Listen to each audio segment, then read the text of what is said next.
Jean-Louis Bricou, bonjour. Donc voilà, les résultats sont attendus, sont descendus. Vous êtes à 60,65%. Quel est votre état d'esprit? Bon, écoutez, je pense que c'est un bon score, hein. Quand on se rappelle les résultats du deuxième tour des présidentielles, le FN était à 60% aussi d'ailleurs. Donc on a complètement inversé la tendance, quoi, avec des beaux résultats dans ma commune, à Vervins, à Guise, voilà. Comment vous avez vécu ces 7 derniers jours entre les deux tours? Ah, bon, on est toujours un peu stressé, mais je veux dire, j'étais confiant. J'étais plus anxieux, on va dire, avant le premier tour qu'après le premier tour.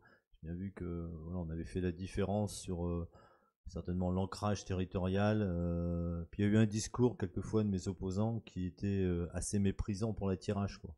Donc je dois avouer quelque part ça m'énervait un petit peu et je suis bien content de l'avoir battu, quoi.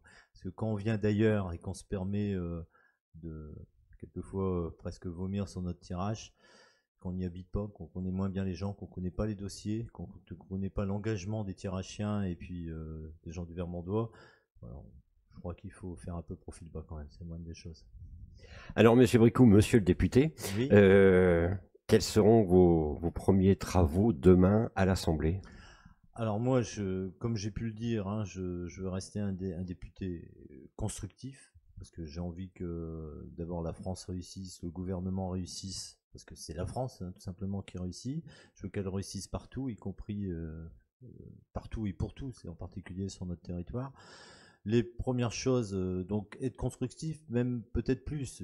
J'espère être force de proposition. On attend, je pense, un dispositif très important pour l'économie chez nous, pour que nos petites entreprises, les grandes entreprises, tout va très bien. Moi, j'ai pas eu de licenciement massif, j'ai pas eu de fermeture de sites. Sur les petites moyennes entreprises, ben, j'attends, elles ont envie de grandir. Il faut les aider à grandir chez nous, et il faut qu'il y en ait d'autres qui viennent s'implanter sur notre territoire. Donc, il faut un dispositif qui soit très territorialisé, c'est-à-dire qu'on aide le plus possible les entreprises aux endroits où c'est le plus difficile. Plus c'est difficile, ben, plus on les aide pour ça. Et ensuite, je défendrai des mesures sur le pouvoir d'achat, parce que ça c'est important pour relancer la petite économie ici, hein, le petit commerce, artisanat.